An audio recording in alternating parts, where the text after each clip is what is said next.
பெயர் சந்திரமோகன். நான் பொத்தியின் பிரதேசத்தில் நான் வாழ்கிறேன். நான் ஒரு முன்னாள் போராளி. என் முன்னாள் போராட்டத்தில் இந்த ஒத்த காலை இழந்துட்டேன்.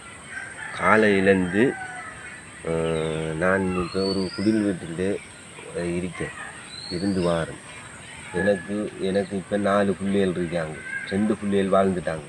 இன்னும் 2 பிள்ளைகள் இருக்கிறாங்க வாழ்கிறதுக்கு. ஒரு ஆள் ஸ்கூல் போகிறாங்க, இன்னொரு ஆள் ஸ்கூல் போகிறார். நான் கடும்பறிஞ்சு அந்த குடியில் வாழ்கிறேன். பிள்ளைகளுக்கும் அவங்க மூத்த பிள்ளைக்கு 2 பிள்ளைகள், அடுத்த பிள்ளைக்கு ஒரு பிள்ளை. அவங்களும் இந்த குடியில் தான் நாங்கள் இருந்து வாழ்கிறோம். எங்களுக்கு கடும் கஷ்டமாக கிடக்கு. உங்களால் வேண்டாம் எங்களுக்கு ஒரு வீடுண்டும், எங்களுக்கு ஒரு மலை குடிசை, டொய்லெட்டும் உண்டும், எங்களுக்கு ஒரு தண்ணி லைன் உங்களால் வேண்டால் ஐயா நன்றியாக இருக்கும், உங்களுக்கு உதவியாக இருக்கும். எங்களுக்கு ஒரு உதவி வந்து செய்யுங்க. நாங்கள் இது கஷ்டப்பட்டு தான் வாழ்கிறோம்.